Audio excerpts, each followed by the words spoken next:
হাসিনাকে আনুষ্ঠানিকভাবে ফেরত চাইল ঢাকা, চিঠি গ্রহণ করেছে দিল্লি, নিশ্চিত করেছে ভারতের পররাষ্ট্র মন্ত্রণালয়। ভোটের জন্য রাজপথে নামবে জনগণ, হুঁশিয়ারি মির্জা ফখরুলের, ক্ষমতায় গেলে সব ধর্মের অধিকার নিশ্চিতের প্রত্যয়।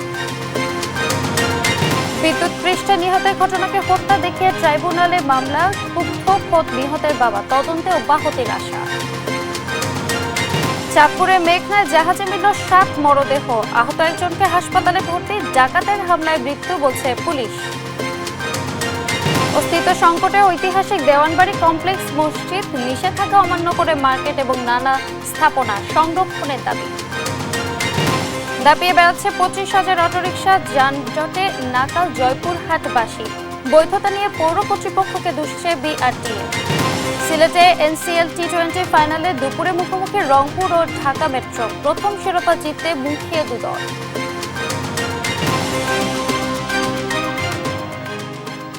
দেখছিলেন শিরোনাম সংবাদ সকালের, সাথে আছে আমি ফারজানা লিনা। শেখ হাসিনাকে আনুষ্ঠানিকভাবে ফেরত চাইল বাংলাদেশ। ঢাকায় পাঠানোর চিঠি গ্রহণের খবর নিশ্চিত করেছেন ভারতের পররাষ্ট্র মন্ত্রণালয়ের সহকারী মুখপাত্র। এর আগে সাবেক প্রধানমন্ত্রীকে ফেরত চেয়ে চিঠিতে দেওয়ার কথা জানান পররাষ্ট্র উপদেষ্টা মোহাম্মদ তৌহিদ হোসেন। বলেন, বিচার ব্যবস্থার মুখোমুখি করতেই এই উদ্যোগ। জানাতুল মোহনার প্রতিবেদন। 5ই আগস্ট ভারতে পালিয়ে যাবার 4 মাস পর অবশেষে সাবেক প্রধানমন্ত্রী শেখ হাসিনাকে দেশে ফেরাতে আনুষ্ঠানিক উদ্যোগ নিয়েছে পররাষ্ট্র মন্ত্রণালয়। গত 17 অক্টোবর আন্তর্জাতিক অপরাধ ট্রাইব্যুনাল শেখ হাসিনার বিরুদ্ধে গ্রেপ্তারি পরোয়ানা জারির পরেই শুরু হয় নানা আইনি পদক্ষেপ। আদালত আমাদের আবেদন মঞ্জুর করে সাবেক প্রধানমন্ত্রী শেখ হাসিনাকে গ্রেপ্তার করার জন্য নির্দেশ দিয়েছেন এবং এরই প্রেক্ষিতে সোমবার দুপুরে পররাষ্ট্র উপদেষ্টা জানান, শেখ হাসিনাকে ফেরাতে ভারতের কাছে নোট ভার্বাল পাঠানো হয়েছে। তাকে যে চাওয়া হচ্ছে ফেরত, বিচার ব্যবস্থার জন্য সেটা জানিয়েছি। এর আগে সকালে পিলখানায় বিজিবি দিবস উপলক্ষে এক অনুষ্ঠানে স্বরাষ্ট্র উপদেষ্টা মোহাম্মদ জাহাঙ্গীর আলম চৌধুরী জানান, হাসিনাকে দেশে ফেরাতে ভারতের সঙ্গে যোগাযোগের জন্য প্রয়োজনীয় উদ্যোগ নিতে পররাষ্ট্র মন্ত্রণালয়কে চিঠি দেওয়া হয়। ফেরত পাঠানোর ব্যাপারে তো আমরা তো পাঠিয়ে দিয়েছি পররাষ্ট্র মন্ত্রণালয়ে, আমাদের চিঠি অলরেডি চলে গেছে ওনারে এক্সট্রাডিশন করার জন্য, এটা প্রক্রিয়াধীন আছে। স্বরাষ্ট্রমন্ত্রী জানান, ভারত বাংলাদেশ বন্দি বিনিময় চুক্তি অনুযায়ী হাসিনাকে দেশে ফেরত আনা হবে। জান্নাতুল মোহনা, দেশ টিভি, ঢাকা। বাংলাদেশের অবকাঠামো প্রকল্প থেকে অর্থ আত্মসাতের অভিযোগে জিজ্ঞাসাবাদ করা হয়েছে শেখ হাসিনার বোনের মেয়ে লেবার পার্টির মন্ত্রী টিউলিপ সিদ্দিকীকে। রোববার এক প্রতিবেদনে দ্য টাইমস জানায়, বৃহস্পতিবার যুক্তরাজ্যের মন্ত্রিপরিষদ অফিস জিজ্ঞাসাবাদ করে, যদিও দুর্নীতিতে জড়িত থাকার বিষয়টি অস্বীকার করেছেন টিউলিপ। আরও জানাচ্ছেন আফরিন মো। বাংলাদেশের সাবেক প্রধানমন্ত্রী শেখ হাসিনা দেশ ছেড়ে পালানোর পর থেকেই একের পর এক সামনে আসছে তার বিরুদ্ধে ওঠা নানা দুর্নীতির অভিযোগ। বাদ যায়নি তার পরিবারের সদস্যরাও।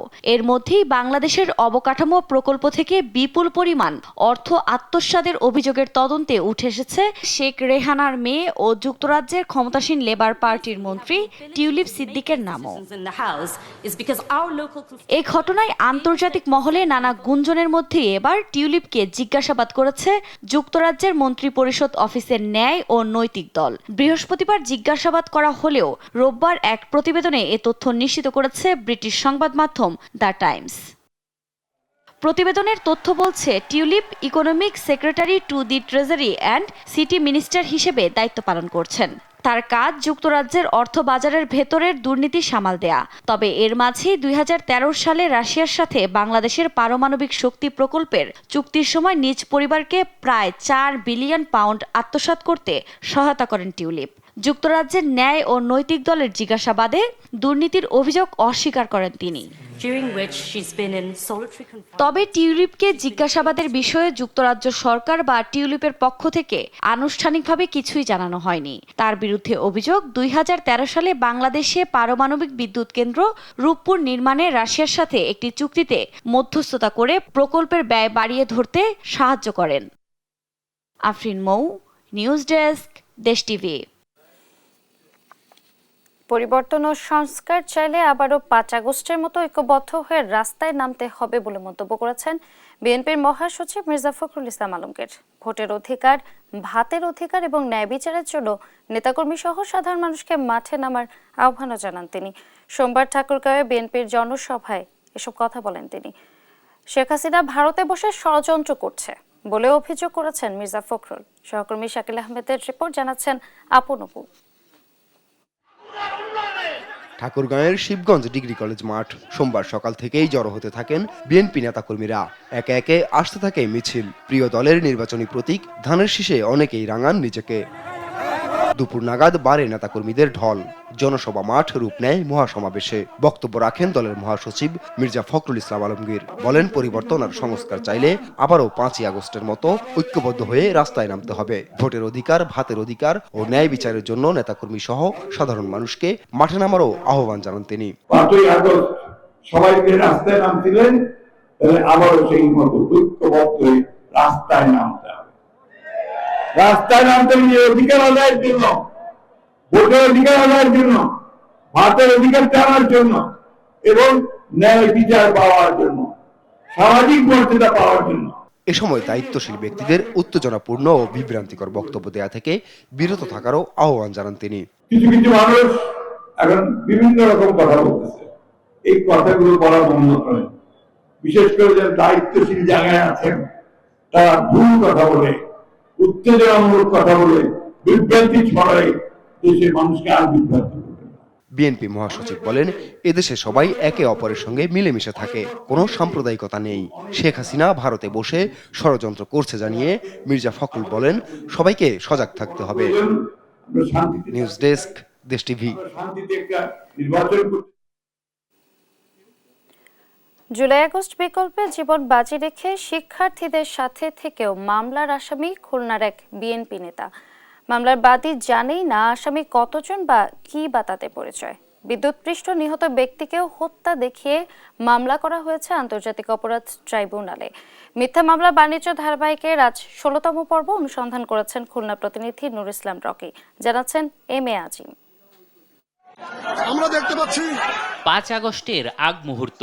খুলনা যেন রণক্ষেত্র তখন। তার মধ্যেই শিক্ষার্থীদের বাঁচাতে শুধু নিজে ছুটে যাননি, সবাইকে এগিয়ে আসার এমন আকুতি খুলনা মহানগর বিএনপির কোষাধ্যক্ষ আরিফুর রহমান মিঠুর। খুলনার প্রত্যেকটা নাগরিকের কাছে আহ্বান, আমাদের সন্তানদের বাঁচাতে আপনারা এগিয়ে আসুন। আমরা একটা বাবার আত্মনাদ, বাবার কষ্ট বুঝতে হবে। অথচ তখনকার হামলা আর বিএনপি অফিস ভাঙচুর মামলার আসামি এখন তিনি নিজেও।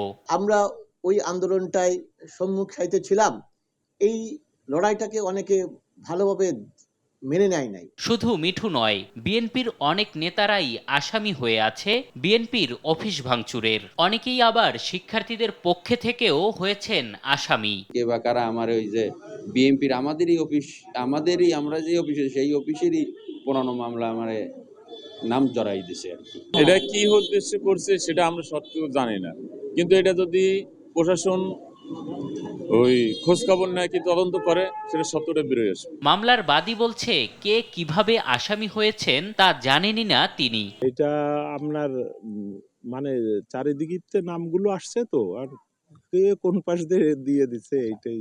বিদ্যুৎপৃষ্ট হয়ে নিহতের ঘটনাকে হত্যা দেখিয়ে মামলা হয়েছে আন্তর্জাতিক অপরাধ ট্রাইব্যুনালে, যা নিয়ে ক্ষুব্ধ খোদ নিহতের বাবা।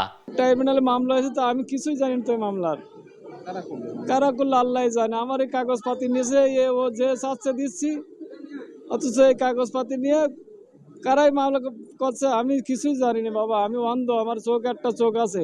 এমন মিথ্যা মামলা আর রমরমা বাণিজ্যের বিষয়ে অবগত পুলিশ বলছে, তদন্তে অব্যাহতি দেয়া হবে নিরপরাধীদের। আমরা এটা হচ্ছে তদন্তের বিষয়, তদন্ত না করে আসলে ফাইনালি তদন্ত না করে বলাই যায় না যে কে কতটা জড়িত। খুলনা মহানগর ও জেলার বিভিন্ন থানায় জুলাই আগস্ট বিপ্লবের ঘটনায় 16টি মামলা হয়েছে। এতে 2000-এরও বেশি আসামি করা হলেও অধিকাংশরাই ঘটনার সাথে সম্পৃক্ত না। এম এ আজিম, দেশ টিভি, ঢাকা। চেতনার কথা বলে বাংলাদেশকে অন্য দেশের কাছে ইজারা দিয়েছিল শেখ হাসিনা। এমন মন্তব্য করেছেন জামায়াতে আমির ডক্টর শফিকুর রহমান। রংপুর সদর উপজেলায় এক পথসভায় একথা বলেন তিনি। বলেন, আওয়ামী লীগের আমলে সবচেয়ে বেশি নির্যাতিত হয়েছে জামায়াত। খুন করা হয়েছে শীর্ষ 11 নেতাকে, যা জুডিশিয়াল কিলিং। মামলা হয়েছে হাজার হাজার, জেলে গিয়েছেন জামায়াতের লাখো নেতাকর্মী।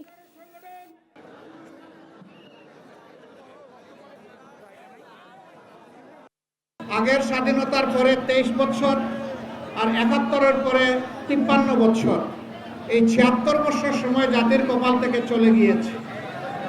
কিন্তু বাস্তবে মানুষ একটা স্বাধীন দেশের নাগরিক হিসাবে যেভাবে তাদের মর্যাদা থাকা দরকার, যেভাবে তাদের অধিকার পাওয়া দরকার, যেভাবে একটা সুন্দর শিক্ষা ব্যবস্থা গড়ে ওঠার কথা ছিল, যেভাবে অর্থনীতি মজবুত হওয়ার কথা ছিল, সম্মানজনক পররাষ্ট্রনীতি হওয়ার কথা ছিল, তার কোনো কিছুই আমরা হাতে পাইনি। স্বাধীনতার চেতনার নাম অন্য দেশের কাছে আমার দেশ ইজারা দেওয়া নয়। 15.5 বছর শাসন করে নাই, 15.5 বছর বাংলাদেশকে শ্মশানে পরিণত করেছে। শত শত নেতাকর্মী খুন করেছে, আলিম উলামাকে খুন করেছে। বিডিআর সদর দপ্তর পিলখানায় 57 জন সেনা অফিসারকে তারা নির্মমভাবে হত্যা করলো, পরিবারের সদস্যদেরকে হত্যা করলো, হত্যা করে লাশগুলা ড্রেইনে ভাসায় দিল। চাঁদপুরে মেঘনায় থেমে থাকা জাহাজে মিলল 7 জনের মরদেহ। কিভাবে ঘটল এই হত্যাকাণ্ড, আর এই 7 জনের পরিচয় বা কি, এ নিয়ে তৈরি হয়েছে চাঞ্চল্য। পুলিশের ধারণা পূর্বশত্রুতা জেরে ঘটতে পারে এমন হত্যাকাণ্ড। সহকর্মী শরীফ আহমেদের রিপোর্ট, জানাচ্ছেন আপন অপু। মেঘনার মাঝখানে নোঙর করা জাহাজ আলবাকিরা, আলাদা আলাদা কেবিনে চাদর কম্বল দিয়ে ঢেকে রাখা কয়েকজনকে। মনে হচ্ছিল তারা ঘুমাচ্ছে। কাছে গিয়ে দেখা যায় তাদের মাথায় গুরুতর আঘাতের চিহ্ন। পরে উদ্ধার করা হয় 5 জনের মরদেহ। মুমূর্ষু অবস্থায় আরও 3 জনকে ভর্তি করা হয় চাঁদপুর সদর হাসপাতালে। সেখানে মারা যান আরও 2 জন। সব মিলিয়ে নদীতে ঝরল 7 জনের প্রাণ। এই রহস্যজনক মৃত্যু নিয়ে চাঞ্চল্য তৈরি হয়েছে চাঁদপুরে। এখানে একটা জাহাজ ঠেকা অবস্থায় আছে, এটা দেখে আমরা এখানে আসলাম যে হয়তো জাহাজ ঠেকছে। পরে বিএসএফে যোগাযোগ করে শোনা গেল যে ডাকাতি হয়েছে। প্রতিনিয়ত এই জিনিসটাগুলো হচ্ছে। এখানে জাহাজটা যখন ঠেকা, তখন আমার ক্যাপ্টেন বিএসএফে 16 নম্বর চ্যানেলের ভিতরে জানতে পারলো যে জাহাজটা ডাকাতি হয়েছে এবং 8 জন স্টাফকে কূপ হয়ে তারা হত্যা করছে। সোমবার দুপুরে 999-এ কল পেয়ে চাঁদপুরের হাইমচরের ঈশানবালা এলাকায় উদ্ধার কাজ চালায় নৌ পুলিশ ও কোস্টগার্ড সদস্যরা। জানা যায় সারবাহী জাহাজটি চট্টগ্রাম থেকে সিরাজগঞ্জের বাঘাবাড়ি যাচ্ছিল। চাঁদপুর অঞ্চলের নৌ পুলিশ সুপার জানান, পণ্যবাহী নৌযানটিতে থাকা ব্যক্তিদের দেশীয় অস্ত্র দিয়ে আঘাত করে হত্যা করা হয়। সন্দেহ শত্রুতা থেকে ঘটতে পারে এমন হত্যাকাণ্ড। প্রত্যেকটা রুমে রুমে মৃতদেহগুলো পেয়েছি, ঘুমন্ত অবস্থায় মারা হয়েছে এরকম মনে হয়েছে।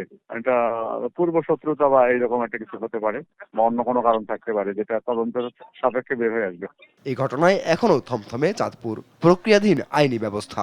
দেখেন, আমাদের এখানে নিয়মিত টহল চলে আর কি, আমাদের কোস্টগার্ডেরও চলে, আমাদের নৌ পুলিশেরও চলে। তবে আজকের এই ঘটনার পরে আমরা বিশ্বাস করি, আমরা মনে করি যে এখানে যে নিরাপত্তা যেটা আছে সেটাকে আরো বাড়াতে হবে। নিউজ ডেস্ক, দেশ টিভি।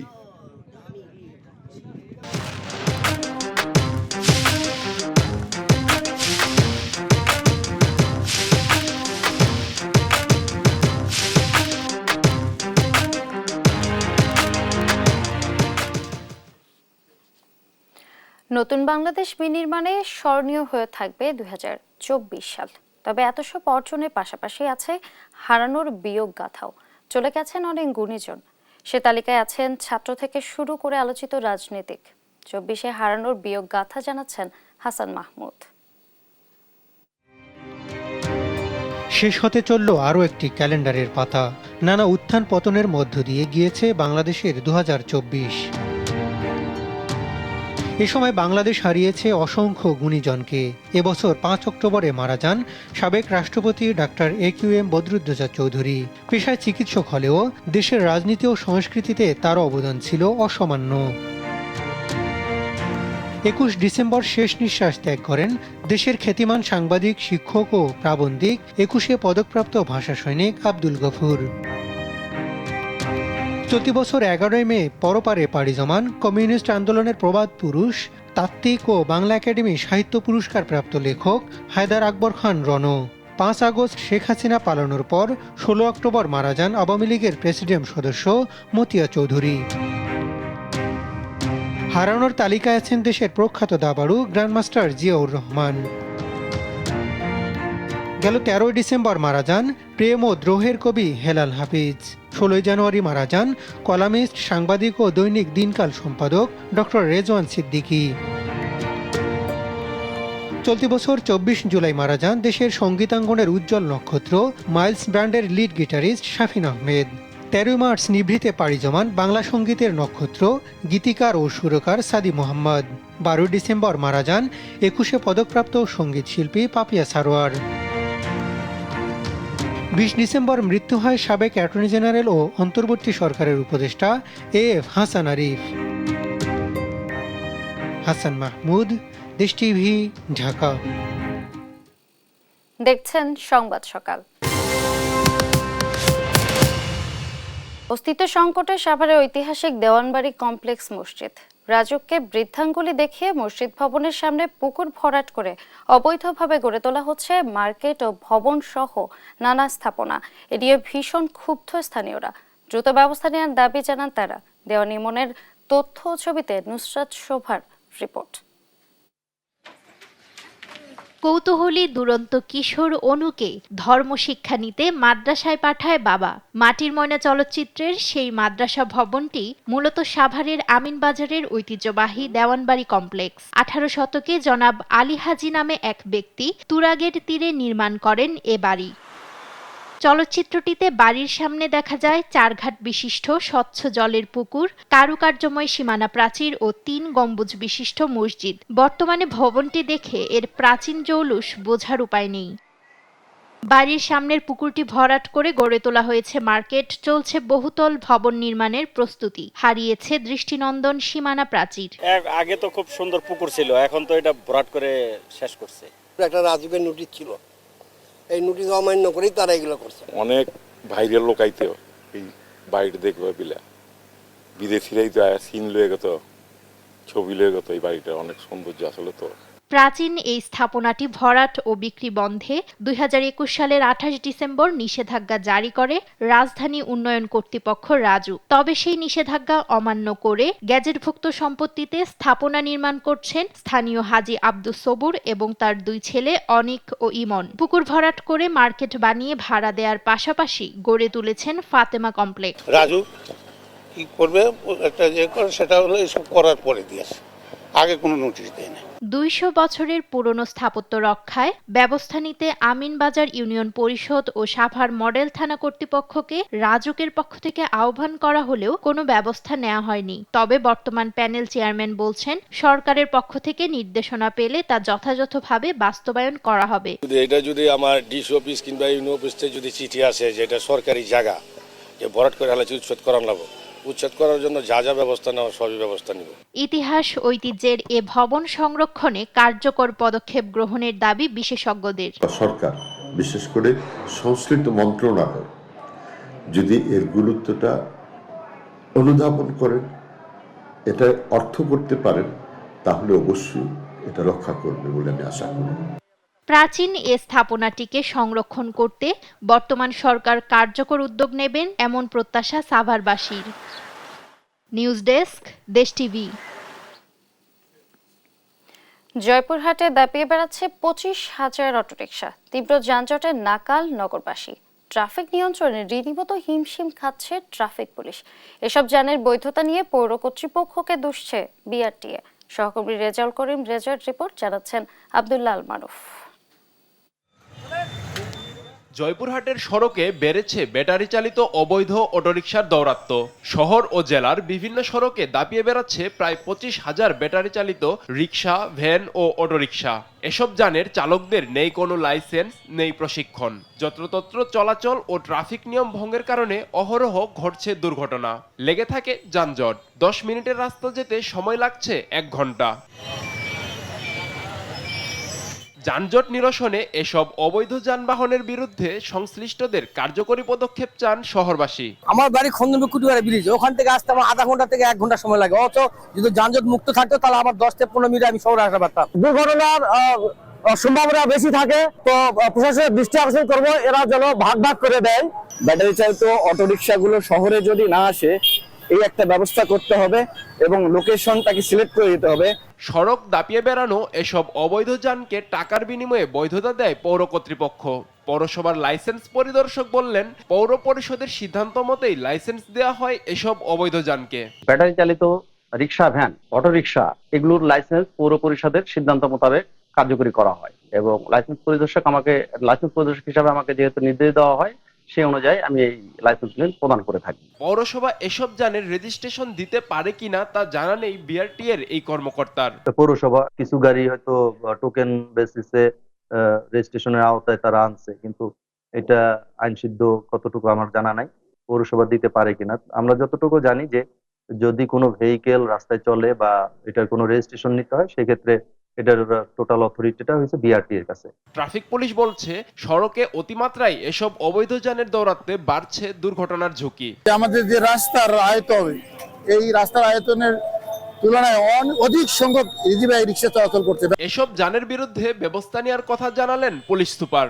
যে অবৈধ যানবাহন আছে সেগুলোর বিরুদ্ধে প্রচলিত আইন অনুযায়ী ব্যবস্থা নেবে। পৌরসভা কর্তৃক ব্যাটারি চালিত ছোট বড় রিক্সা, অটোরিকশার রেজিস্ট্রেশন দেওয়া হয়েছে 1807টি। তবে জেলার শ্রমিক সংগঠনগুলোর সূত্র অনুযায়ী সড়কে দাপিয়ে বেড়াচ্ছে প্রায় 25,000 যানবাহন। নিউজ ডেস্ক, দেশ টিভি। মানিকগঞ্জ বেচারকান্দা সেতুর বর্ধিতকরণ এবং সংস্কার কাজের মেয়াদ শেষ হয়েছে 6 মাস আগে, তবে এখনো অসম্পূর্ণ প্রায় 35% কাজ। বিকল্প ব্যবস্থা না থাকায় চরম ভোগান্তিতে লাখো মানুষ। মানিকগঞ্জ থেকে আব্দুল আলিমের পাঠানো তথ্য ছবিতে বিস্তারিত জানাচ্ছেন তারেক মাহমুদ সুজন। 2008 সালে এলজিডির অধীনে ধলেশ্বরী নদীর উপর নির্মাণ করা হলেও বন্যার ভাঙনে সেতুর উত্তর পাশে সড়ক নদীতে বিলীন হওয়ায় বিচ্ছিন্ন হয়ে পড়ে যোগাযোগ ব্যবস্থা। পরে 2023-24 অর্থ বছরে 2,55,00,000 টাকা ব্যয়ে 25.8 মিটার সেতুর বৃদ্ধি ও সম্পূর্ণ সেতুর সংস্কার কাজ হাতে নেয় এলজিডি। চলতি বছরের 20 জুলাইয়ের মধ্যে তা বাস্তবায়নের কথা থাকলেও এখনও বাকি 35% কাজ। যানবাহন নিয়ে জেলা সদরে যেতে হচ্ছে কমপক্ষে 15 কিলোমিটার ঘুরে। জরুরি প্রয়োজনে ঝুঁকি নিয়ে কাছের মই ও ট্রলার ব্যবহার করে নদী পার হচ্ছেন স্থানীয়রা। এই ঢালটা উঠতে যে এত কষ্ট, আপনার বৃদ্ধ মানুষের কথা কি বলবো, আমি নিজেই হাঁপিয়ে যাই, আমার হার্টবিট বেড়ে যায়। অনেক জায়গার লোক এই রাস্তায় চলাফেরা করে। যে অবস্থায় আছি তাতে জনগণ খুব অসুবিধা হচ্ছে। রাত্রি দিনে সারা রাতে কিন্তু মানুষ যাতায়াত করে।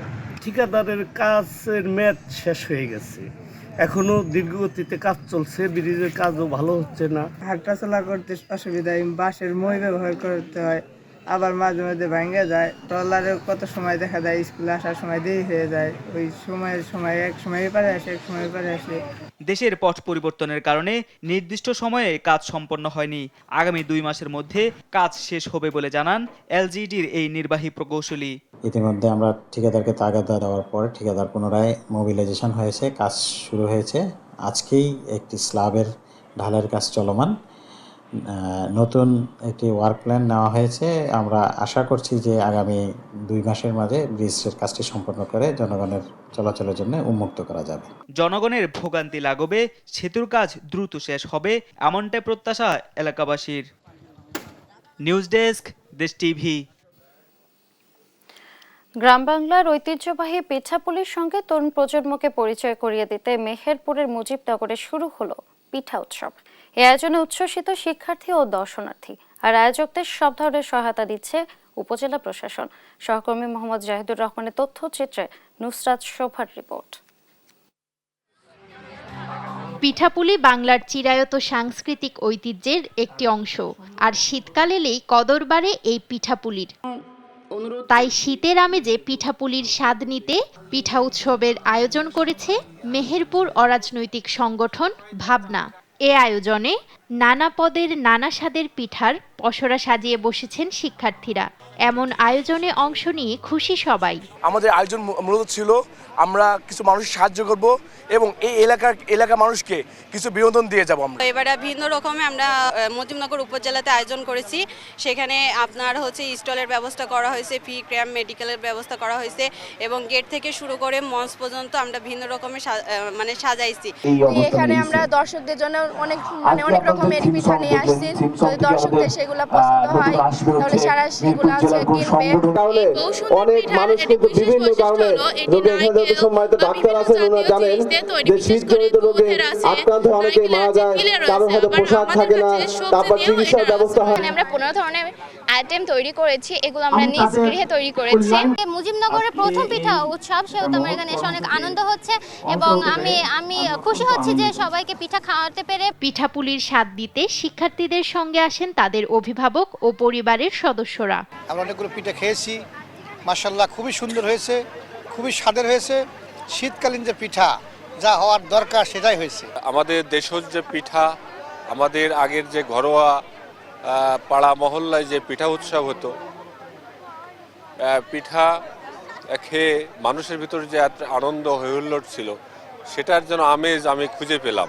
এ ধরনের অনুষ্ঠানের আয়োজনকে উৎসাহিত ও হরেক পিঠাপুলির প্রশংসায় পঞ্চমুখ উপজেলা প্রশাসনের কর্তা ব্যক্তিরা।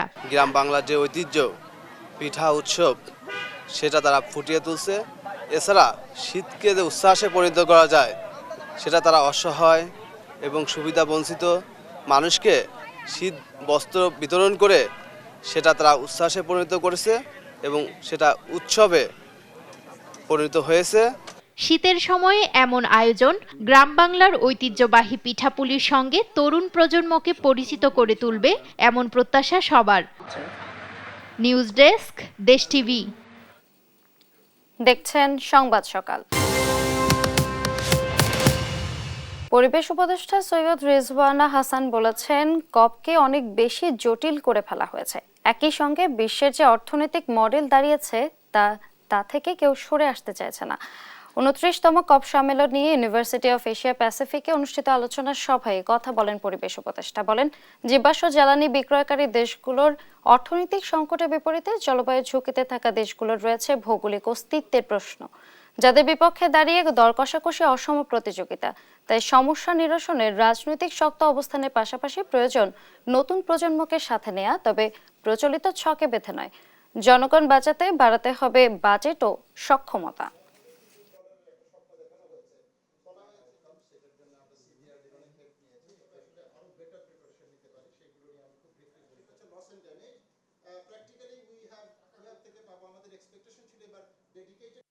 তেল রপ্তানিকারক দেশগুলো তাদের একটা বড় বিষয় হচ্ছে যে আমার অর্থনীতি তো তেলের উপরই নির্ভরশীল। এখন তোমরা ফসিল ফুয়েল থেকে সরতে বললে তো আমি সরতে পারবো না।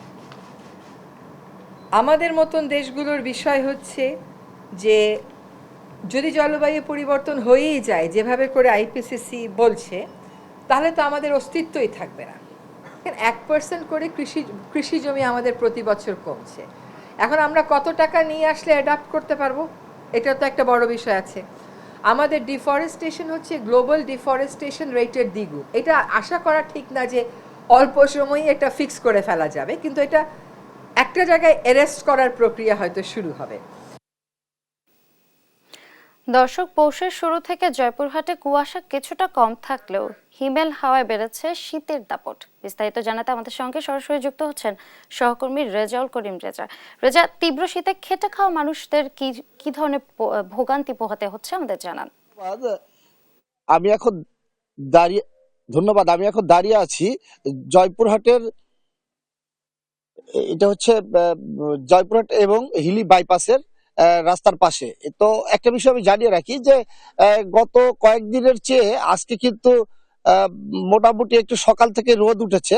আজকের আমাদের জয়পুরহাটে আবহাওয়া অফিস নেই, তারপরে কিন্তু এই আবহাওয়া পাশের উপজেলা নওগাঁ জেলার বদলগাছি উপজেলায় কিন্তু আবহাওয়া অফিস আছে। আমি আজকে সকালে খোঁজ দিয়েছি, সেখান থেকে যে তথ্যটি জানিয়েছে যে 12.00 ডিগ্রি সেলসিয়াসে আজকের তাপমাত্রা আছে। গতকাল কিন্তু 11 ডিগ্রি 8.00 ডিগ্রি সেলসিয়াসে তাপমাত্রা উঠানামা করছে। তো এভাবেই কিন্তু তাপমাত্রা উঠানামা করছে এবং সন্ধ্যা হইতে হইতে কিন্তু প্রচন্ড ঠান্ডা এবং সকালে কিন্তু 8টা পর্যন্ত ঠান্ডা, প্রচন্ড ঠান্ডা এবং পাশাপাশি কিন্তু দমকা হাওয়া বাতাস কিন্তু মধ্যেই কিন্তু আপনারা দেখছেন যে এই আমাদের গ্রামের যে খেটে খাওয়া মানুষ, এই যে এই আমাদের আলুর মৌসুম, আপনি জানেন যে আমাদের জয়পুরহাট কিন্তু আলু উৎপাদনের দেশের দ্বিতীয় বৃহত্তম জেলায়। এই আলু উৎপাদনের কাজ এর জন্য কিন্তু এই যে আলু লাগানোর পর যে